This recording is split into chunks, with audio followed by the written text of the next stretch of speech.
Assalamualaikum warahmatullahi wabarakatuh. Bismillah, alhamdulillah, wassalatu wassalamu ala rasulillah Sayyidina wa maulana Muhammad ibn Abdillah, la hawla wa la quwwata illa billah. Qalu subhanaka la ilma lana illa ma 'allamtana innaka antal alimul hakim. Qala rabbi shrah li sadri wa yassir li amri wahlul 'uqdatam min lisani yafqahu qawli. Rabbana iftah bainana wa baina qaumina bil haqqi wa anta khairul fatihin. Hadirin jamaah subuh ingkang sami dimuliakan Allah, monggo kita lanjutaken ngaji sareng-sareng kitab Wasiyatul Mustafa. Saderengipun monggo kita maos Fatihah ingkang kita hadiaken dumateng Kanjeng Nabi Muhammad sallallahu alaihi wasallam. Nomor kali kangge musannif kitab ini Syekh Abdul Wahab Asy-Sya'rani, dan untuk Al-Fatihah yang terakhir untuk kita semuanya, semoga hajat-hajat kita dimudahkan oleh Allah. Al-Fatihah. A'udzu billahi minasy syaithanir rajim. Bismillahirrahmanirrahim. Alhamdulillahi rabbil alamin. Arrahmanir rahim. Maliki yaumiddin. Iyyaka na'budu wa iyyaka nasta'in. Ihdinas siratal mustaqim. Siratal ladzina an'amta 'alaihim. Ghairil maghdubi 'alaihim waladdallin. Amin. Halaman 22.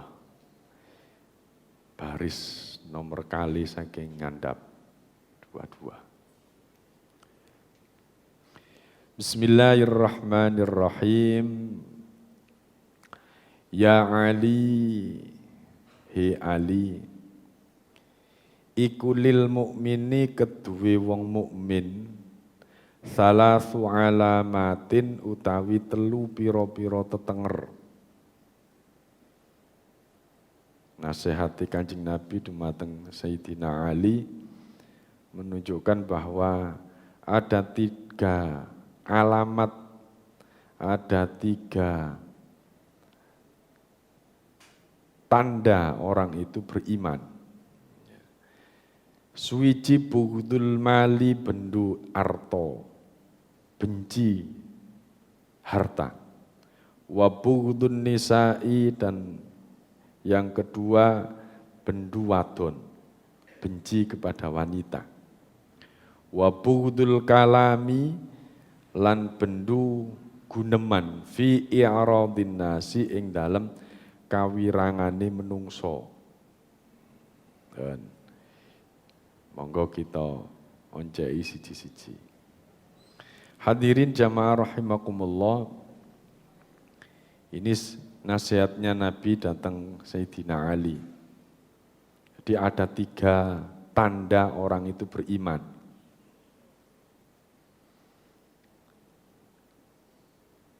Di Al-Quran itu kok mboten ngonten, Pak. Ada itu surat apa itu? Al-Anfal kalau tidak salah. Al-Anfal ayat 2. Innamal mu'minuna alladzina idza dzukirallahu wajilat qulubuhum wa idza tuliyat 'alaihim ayatuhu zadadhum imanan wa 'ala rabbihim yatawakkalun. Alladzina yuqimunas salata wa yu'tuz zakata. Ya. Innam alladzina yuqimunas salata wa mimma razaqnahum yunfiqun. Ulaika humul mu'minuna haqqan. Tanda-tanda yang 3 tadi itu semuanya adalah tanda sebagai orang yang beriman, yang sungguh-sungguh beriman. Ya. Apa saja itu? Yaitu ketika disebutkan nama Allah, bagaimana? Hatinya bergetar. Ini kalau dalam Al-Quran. Yang kedua, ketika dibacakan ayat-ayat Al-Quran, bertambah keimanannya. Wa ila rabbihim yatawakkalun, dan kepada Tuhannya mereka bertawakal. Itu tanda-tanda orang beriman. Ya.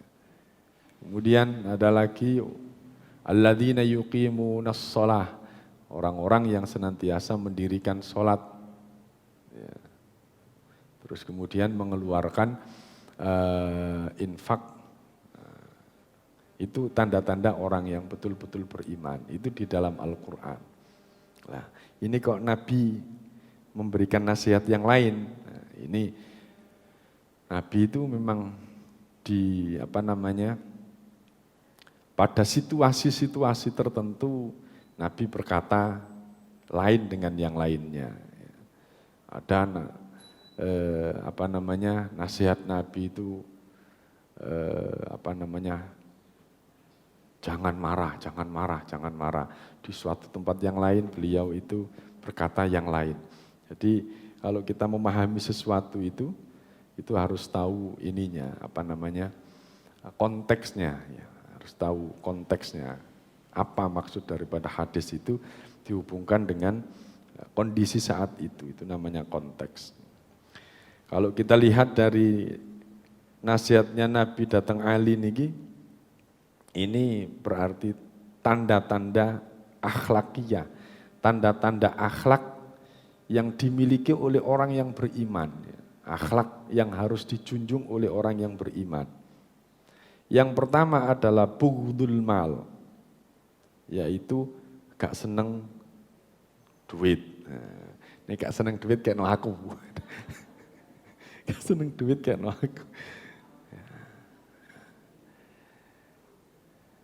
Alhamdulillah, hadirin jamaah rahimakumullah, Islam itu adalah agama yang moderat, betul ya. Wasatiyah, ya, moderat.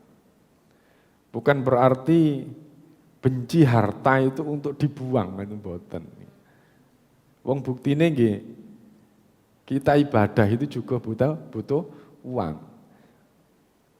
Kita haji itu juga butuh uang. Kita pergi ke masjid saja juga butuh uang, butuh beli mukennah, butuh beli kopiah, butuh beli baju, ya butuh uang. Lah apa yang dimaksud dengan bughdul mal ini, benci dengan harta itu, kita lihat akhlakiyah daripada sahabat Nabi, haliyah sahabat Nabi itu. Sayyidina Abu Bakar itu mengatakan bahwa,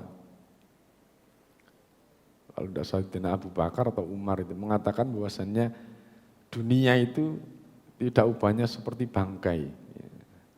Kalau orang itu memperebutkan dunia, ya berarti memperebutkan bangkai. Siapa yang layak bisa memperebutkan bangkai itu? Anjing. Sehingga orang yang terlalu berburu dunia itu dikatakan Sayyidina Abu Bakar itu sebagai anjing. Bagaimana beliau menyikapi terhadap dunia itu? Ketika Nabi membutuhkan sesuatu hal yang tidak bisa dikalahkan oleh Umar, yang Umar itu termasuk orang yang sangat sangat loman itu. Ketika ada Al-Qur'an, lan tanalul birra hatta tunfiqu mimma tuhibbun. Tidaklah kalian itu bisa dikatakan sebagai orang yang cinta manakala tidak memberikan sesuatu yang paling kamu cintai. Umar itu langsung memberikan separuh dari kebunnya diserahkan kepada agama. Nabi pun niki kangge agama. Itu luar biasanya Umar. Tapi Abu Bakar lebih dari itu. Seluruh hartaku sudah untuk perjuangan. Pun sampean PKB. Apakah Abu Bakar miskin? Ya tidak. Beliau pun juga kaya. Hadirin jamaah rahimakumullah, yang dimaksud dengan bughdul mal ini adalah tidak gak kedunyan. Jadi orientasi atau sikap mental terhadap dunia itu yang harus kita jaga. Apa sikap mental kita terhadap dunia itu? Dunia itu harusnya kita jadikan sebagai kendaraan untuk mengantarkan kita kepada keselamatan dunia dan akhirat. Kalau tidak begitu, maka dunia itu akan menjadi sebuah malapetaka bagi kita. Sehingga kita harus membenci itu. Di dunia itu harus kita jadikan itu. Yang dimaksud dengan bughdul mal, benci terhadap dunia itu, tidak boleh kita terlalu berorientasi kepada dunia, Sehingga dunia itu segala-galanya. Dunia itu jadi segala-galanya, itu tidak boleh.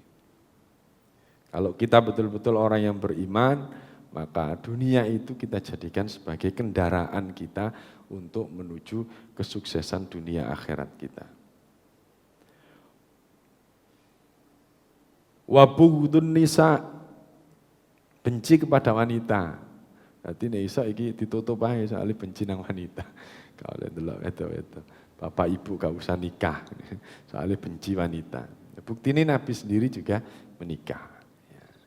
Bahkan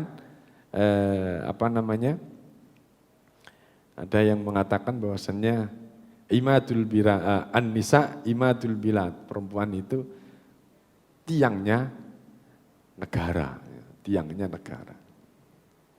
Berarti penting perempuan itu. Nah, yang dimaksud dengan bughdun nisa ini adalah benci terhadap orientasi kewanitaan. Jadi uripe ku cuma ngoleksi wedokan ae. Ngoleksi. Sakniki kan ngoten. Ya. Sakniki ngoten, Mbak Bu.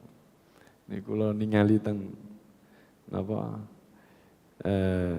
infotainment ngoten kadang-kadang ningali, ya Allah. Miris ya, sampai satu laki-laki pernah menikah sebanyak 20 kali. Gantian, mari nikah iki, gantian. Jadi orientasinya itu hanya mengejar wanita. Wanita sing gak tahu, dimiliki ya. Kalau sudah seperti itu kan sudah beda lagi orientasinya. Kalau orientasi kita hanya untuk mengejar seperti itu ya bukan termasuk alamatnya orang yang iman. Kenapa? Karena tidak memposisikan wanita sebagaimana porsinya. Wa bughdun nisa penduwadon. Gak boleh berorientasi kepada mengejar perempuan. Wa bughdul kalami fi a'radin nas, dan benci guneman, benci berkata-kata yang bisa benci gunem eleke wong. Benci gunem eleke wong. Tidak boleh kita ini menggunjing orang, menggunjing. Kalau menggunjing orang itu bagaimana di Al-Qur'an itu? Perumpamaannya apa Pak? Ini menggunjing dulur ini kayak makan bangkai. Innamal mu'minuna idza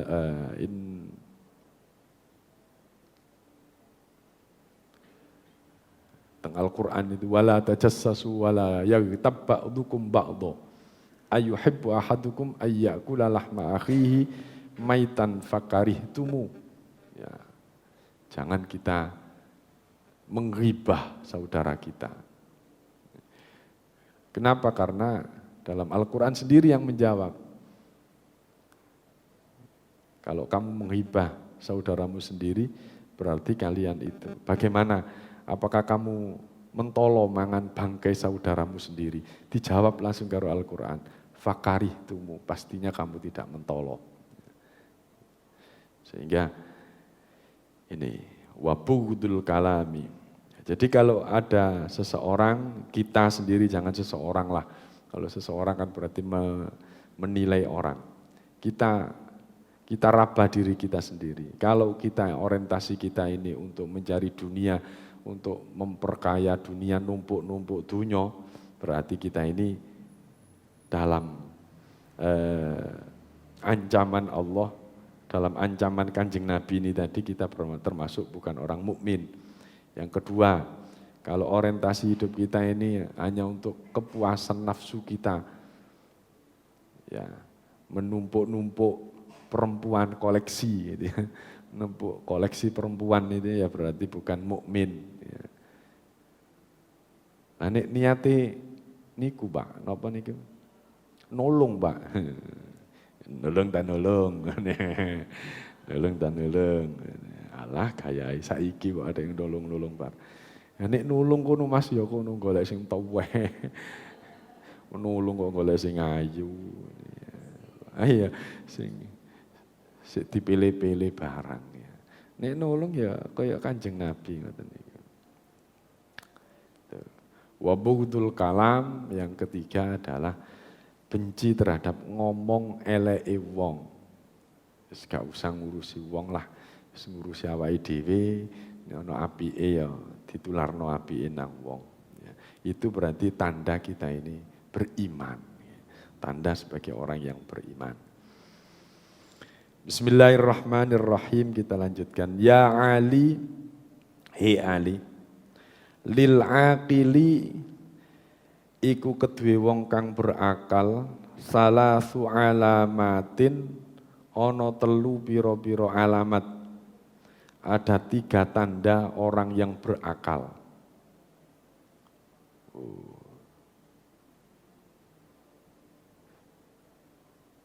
Napa mawon telu niku? Nah iya kan, niki dereng difoto berarti.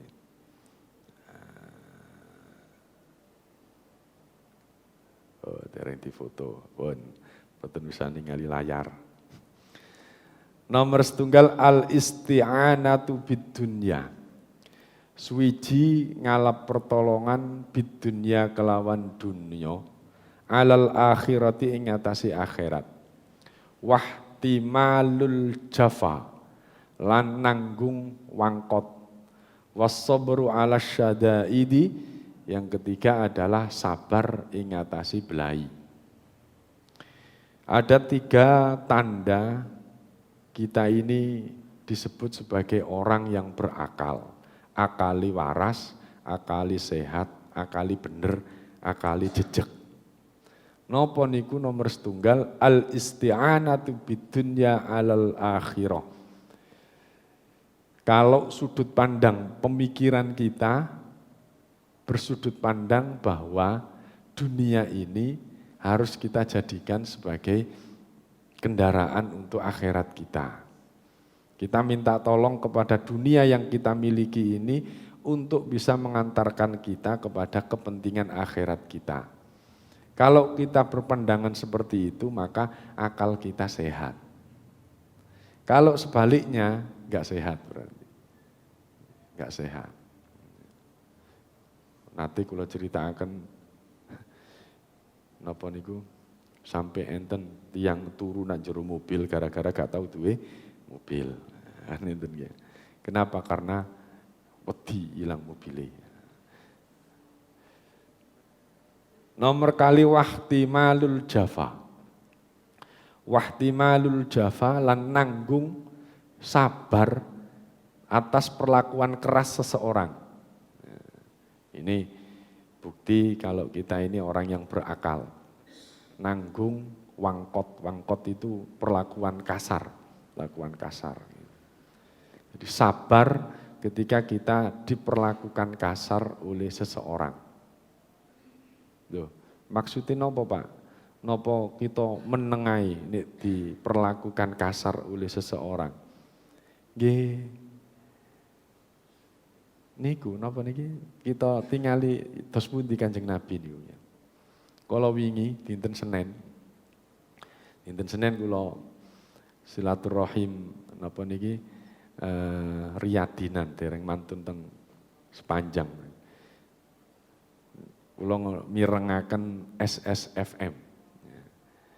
Teng mriku ada salah satu orang yang melapor di SSFM. Ini luar biasa. Bahasanya ini bahasa sudah tingkat tinggi. Jadi beliau saat pulang ke Surabaya naik Xenia. Di belakang mereka itu ada iring-iringan mobil-mobil mewah Fortuner. Mobil mewah Fortuner kira-kira ada 15 orang begitu. 15 mobil. Ditulisi teng mriku. Rombongan ke Bromo untuk halal bihalal gitu. Rombongan ke Bromo untuk halal bihalal. Lho, sing jenenge arak-arakan ya. Nggih ngoten niku banter-banteran ngapik dalan menang-menangan dhewe. Lah ibu niki kemudian karena macet dia langsung nyerobot nanggone barisane arak-arakan wau. Merasa ini disalib oleh Xenia. Ya napa? Fortuner disalib Xenia elek bisa nih. Iki ngerusui. Akhirnya sing wengking niki gak terima. Langsung disalib disalibi kali ditenggor, jedor. Jadi akhirnya bumper depannya itu lepas. Bumper depannya lepas, yo gak kroso jenenge ono jero mobil ya. Terus dilereni polisi, dielingni, "Bu, mobil sampean cepot bempere." Ya gak kroso. Loh, kinten-kinten menurut panjenengan sing salah sinten? Nen? Podo salah cocok. Podo salah. Bahasanya ibu ini luar biasa. Bahasanya ibu lapor ke SSFM itu mengatakan begini. Mohon maaf bapak-bapak, ibu-ibu yang tadi saya salib. Mungkin saya mengambil hak jalan panjenengan, jadi sampai saya ini masuk di ruangan panjenengan. Mohon maaf kalau tidak nyaman. Tadi saya sampai ditenggor itu ya mungkin karena keselnya panjenengan kepada saya, mungkin saya salah. Mohon maaf yang sebesar-besarnya. Tetapi mohonlah masa acara halal bihalal kok sik duwe rasa ngapa mau mangkel. Ya sing sabar didik po'o. Gak enak mburine sing sabar didik po'o. Ya Allah, kula niku ngrungokno ya Allah, luar biasa. Ibu ini mencari diksi, pilihan kata yang luar biasa untuk menyentuh orang itu. Terus ngoten-ngoten kula riyayan muling sik ngrungokno SSFM kira-kira setengah jam berikutnya baru orang yang yang ini mau kelompok Fortuner mau baru berkomentar. Ya mohon maaf kami yang salah kami memang yang salah kami.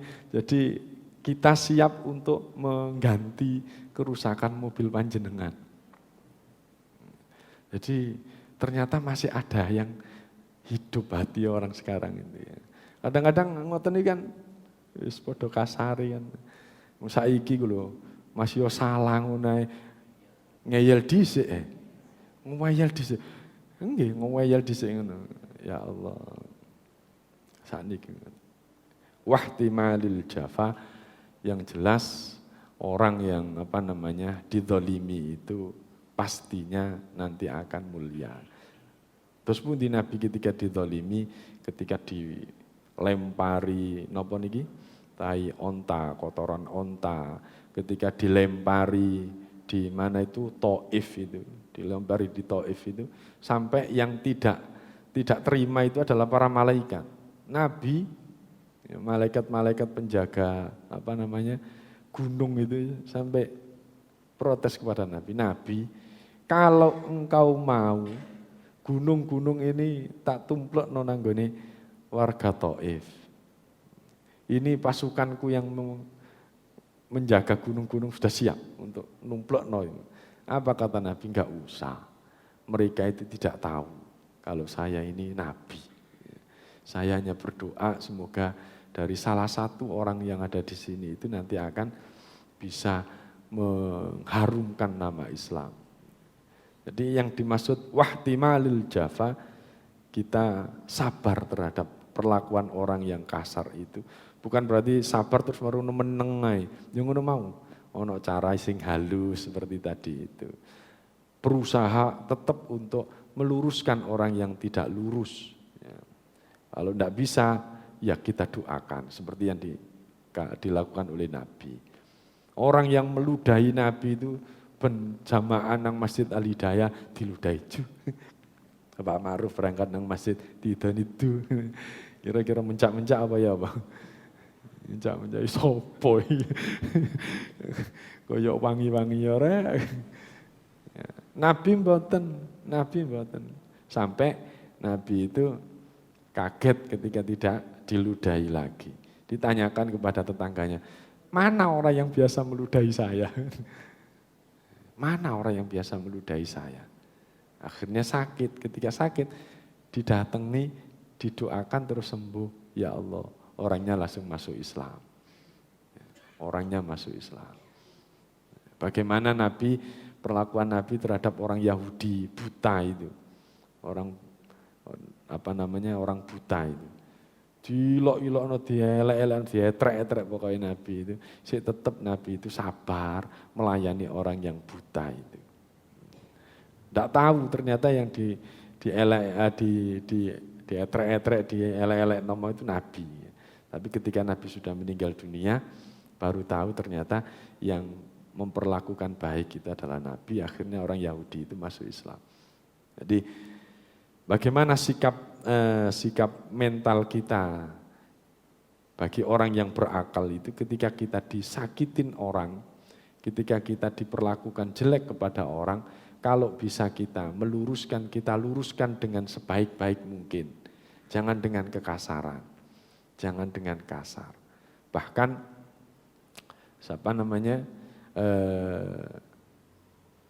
Musa itu saja untuk mendakwakan kebaikan kepada Fir'aun itu tidak dengan kekasaran, tapi dengan qaulal layyinan, dengan ucapan-ucapan yang baik, dengan diksi-diksi seperti ibu tadi, pilihan kata yang baik sehingga menyentuh orang. Kalau sekarang kan enggak. Sekarang enggak. Ngelek-ngelekno wong nang gone ngarepe wong, dikafir-kafirno, dibid'ah-bid'ahkan padahal belum tentu benar. Ini. Jadi kita sebagai pewaris dari ulama, ngaji di para ulama, di golongan ahlus sunnah itu, kita ini harus disikap-sikap wasatiyah, moderat terhadap apapun. Ya. Ketika orang tidak benar, kita nasihati dengan baik, kita berikan pemahaman yang baik, bukan memberikan justifikasi, memberikan label-label kejelekan kepada orang. Wassobru 'ala syada'idi, yang ketiga, ciri orang yang berakal benar itu adalah sabar ketika mendapatkan kesulitan. Sabar ketika mendapatkan kesulitan. Sebab orang yang akalnya benar akan mengatakan bahwasanya seluruh kesulitan ataupun kemudahan itu memang sudah dinas oleh Allah. Tinggal kita menyikapinya. Nek loro terus kemudian kita ini tidak terima dengan loro, ya napa tambah loro. Konco kula niku ana konco sing kuat menahan sakit walaupun diapakan, dijewiwit diapakno niku kok kuat ya, gak sambatan blas. Kula tangleti, apa sampean kok kuat kaya ngono? Dirasakno pisan. Dirasakno engko nek wis ngerasa lara niku totoke lara iku gak krasa. Totoke lara iku gak krasa. Wis sampean nikmati ya lara, tak nikmatane suwi-suwi gak krasa. Jarene ngono to. Nek kula gak wani nyuntuk ya. Jowewet iku gak apa-apa, Bu. Tapi memang benar ketika kita itu ada sakit terus kemudian dirasakan terus kemudian pusing, ada tambah loro kabeh. Coba loro untu, ayo. Loro untu nek wis kadung napa niki? Kita ini sudah konsentrasi ke untu kita, wis turu gak iso turu, wis gak enak kabeh. Gak enak kabeh. Mulane hadirin jamaah rahimakumullah, ada yang mengatakan bahwa orang yang kena COVID kemarin itu bukan karena COVID-nya itu, tapi ketika dijustifikasi dia kena COVID, akhirnya gak siap mental untuk menerima dan menyikapi itu. Tapi apa? Takut dengan patokan. Dimati akhirnya mati beneran. Itu banyak yang berasumsi demikian.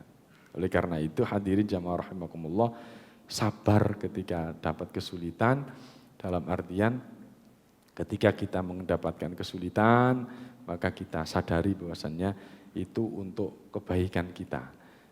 Setiap kesulitan itu pasti ada kemudahan.